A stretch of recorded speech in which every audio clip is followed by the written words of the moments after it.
దళిత రైతుకు అన్యాయం, ప్రభుత్వం ఆదుకోవాలంటూ వినూత్న రీతిలో విజ్ఞప్తి. సిద్దిపేట జిల్లా మిరుతోటి మండలం కొండాపూర్ గ్రామానికి చెందిన దళిత రైతు వినూత్న రీతిలో ఆవేదన వ్యక్తం చేస్తున్నారు.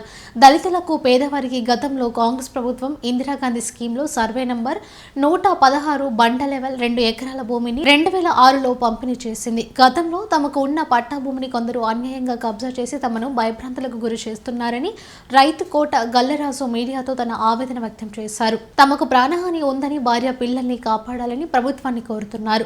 తనకు 4 ఆడపిల్లలు, ఒకరికి పెళ్లి చేశానని, ఇంకా 3 పిల్లలు ఉన్నారని, ఈ భూమి మాకు చెందేలా చూడాలని సీఎం రేవంత్ రెడ్డి ప్రభుత్వానికి ఆ పేద రైతు విజ్ఞప్తి చేశాడు. రెక్కాడితే కానీ డొక్కాడని బతుకుల మావి, కావున మాకు ప్రాణహాని ఉంది, దయచేసి మాకు రక్షణ కల్పించాలని అంటున్నారు.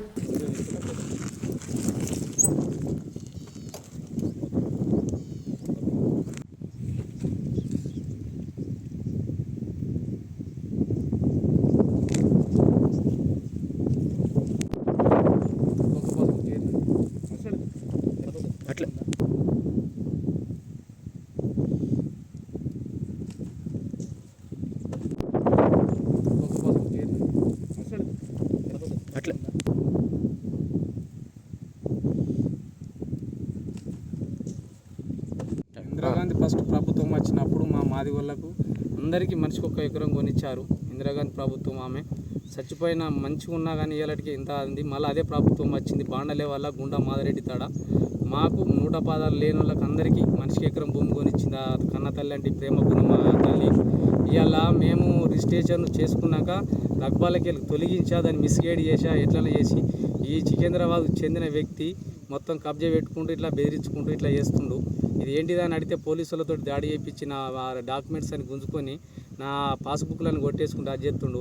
అన్న కొత్తగా అయింది కాబట్టి అన్న రేవంత్ రెడ్డి గారు కానీ, కోమటిరెడ్డి వెంకరెడ్డి అన్న గారు కానీ, సీతక్క కానీ, మన గీతారెడ్డి కానీ, వీళ్ళు మన జగ్గారెడ్డి అన్న కానీ ప్రతి ఒక్కరికి నేను పాదాభివందనం చేసుకుంటున్నా. నాకు చాలా తిట్టుండే, నా పానానికి కానుంది. దయచేసి కొత్త సీఎం అయినవు, ఇందిరమ్మ ప్రభుత్వం ఉన్నప్పుడు ఇచ్చిన భూమి బాండలేవలు 116 సర్వే నంబర్ గల భూమి మాకు గుండా మాధవరెడ్డి సన్నపు నారాయణ రెడ్డి తడికెళ్ళి కొనిచ్చిన భూమి ఇది. అవసరమంటికి విలేజ్ ఇంక్వైరీ చేసుకోరన్నా. మా ఎంఆర్ఓ కానీ, మన ఆర్ఓ కానీ వారు ఎవరు ఉన్నా రెవెన్యూ డిపార్ట్మెంట్కు మీరు మొత్తం కొండాపూర్లో ఎవరిని తెలుసుకున్నా చెప్తారన్న. అది బాండ లెవెల్ భూమి అంటే అందరికీ తెలుసు. మా 10-18 మందికి ఏసీలకు ఇచ్చిన అప్పుడు ఆ తల్లి, ఆ మహా తల్లి గొప్ప త్యాగమూర్తిరాలు.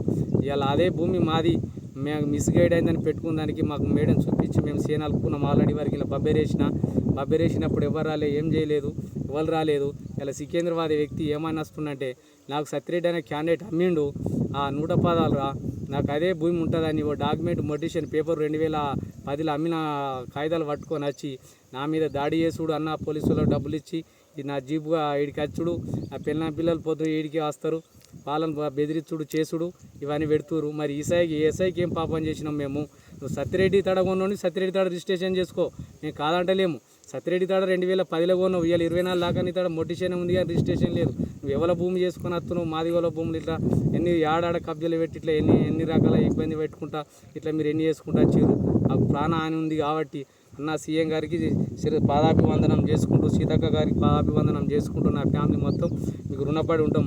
అక్క మాకు ప్రాణ తిట్టుంది, మాకు దయచేసి మమ్మల్ని కాపాడరాని ప్రతి ఒక్క మన కాంగ్రెస్ ఎంపీలకు కానీ, మంత్రులకు కానీ, ఎమ్మెల్యే కానీ అందరికీ పాదాభివందనం చేసుకుంటూ మీరు ఇచ్చిన భూమే మళ్ళీ మీ ప్రభుత్వం వచ్చింది, ఇది మీరు పెట్టిన అన్నమే మళ్ళీ మా జీవాలకు తలిగినే గుంజుక తింటాని మమ్మల్ని కాపాడి నా 4 బిడ్డలకు అన్నం పెట్టిన వాళ్ళు అవుతారు. నాకు 4 ఆడపిల్లలే, ఒక బిడ్డ పెళ్లి చేసిన ఇంకా 3 ఉన్నారు. దయచేసి నన్ను రక్షించగలరు, నాకు ప్రాణ హాని ఉంది అన్న అని నమస్కరిస్తూ అన్న రేవంత్ రెడ్డి అన్న గారికి శిరస్సు వంచి పాదాభివందనం చేస్తా. అలానే సీతక్క, గిరిజన మల్య చాలా మా బతుకుల గురించి తెలిసిన వ్యక్తి ఉంటుంది కాబట్టి అర్థం చేసుకున్నాను. కొంచెం గడ్డకేస్తారు. నాది నాకు రెవెన్యూ ఉండి భూమిలో ఉన్న బోరేసిన 400 పొలమచ్చ కట్టుకున్నా. ఇప్పుడు వాడు వచ్చి అంతా తెలవడాక నాదంటే 2010లో ఉన్నోడు 2020 దాకా ఏదైనా రిజిస్ట్రేషన్ కానీ భూమి ఉంటుందా? మీరు అర్థం చేసుకొని అందరూ ఆలోచన చేసుకొని అందరు డిపార్ట్మెంట్ వాళ్ళు కానీ, రెవెన్యూ డిపార్ట్మెంట్ కానీ, పోలీస్ శాఖ కానీ 2010లో ఉన్న భూమి 2024 దాకా రిజిస్ట్రేషన్ కాకుండా అంటే అది మీకు అర్థమై ఉంటుంది. నేను చెప్పనవసరం లేదు. ఇవాళ నా 4 పిల్లలకి ఏది లేదు దిక్కు, ఇదే భూమి ఉన్నది, ఇదే బోర్ వేసుకొని బతుకుతున్నా. ఇదే జాగా ఇయ్యాల నాకు గుంజుకున్నట్టుంటే నా నలుగురు పిల్లలు నేను గడ్డి మంద లేకుంటే కబడ్డీ మంద వరి కొట్టేది తాగి చచ్చిపోయే కాలం వచ్చింది. కాబట్టి కన్నతల్లి అలాంటి గుణం పెట్టుకుని ఇందిరాగాంధీ ప్రభుత్వం అప్పుడు మాకు భూమి మీద ఇచ్చారు. మళ్ళీ ఆమె అడుగు జాడలనే ఆ ప్రభుత్వం వచ్చింది.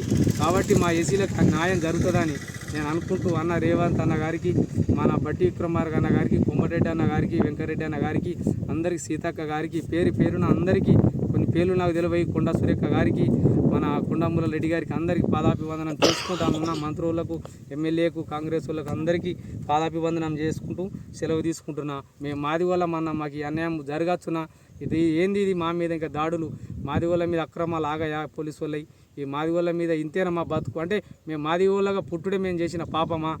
ఈ లీడర్లకు ఇదాలకు మంచి అడ్డ అయిపోయింది, మిడిదొడ్డి అడ్డ, వాళ్ళ మండలు మంచి అదైపోయింది వాళ్ళకు. మామూలు ఎట్లా అంటే తిప్పల పెట్టుడు, సికింద్రాబాద్కి లచ్చుడు, ఇక్కడ తాగుడు, తినుడు, జడ్జేసుడు, తిప్పల పెట్టుడు, మందికి దాపించుకుంటా నా పక్క పంట వాళ్ళకు నాది అనిపించుకున్నాడు, అజ్జేసుడు, ఇట్లా లేచిరన్న దయచేసి నా పాన అని ఉంది, దయచేసి నన్ను రక్షించగలరు అని రేవంత్ రెడ్డి గారికి, సీతక్క గారికి పేరున అందరికీ పాదాభివందనం చేసుకుంటూ నా సెలవు తీసుకుంటున్నా. నా ఆపత్తి ఎవరికి రాకూడదు.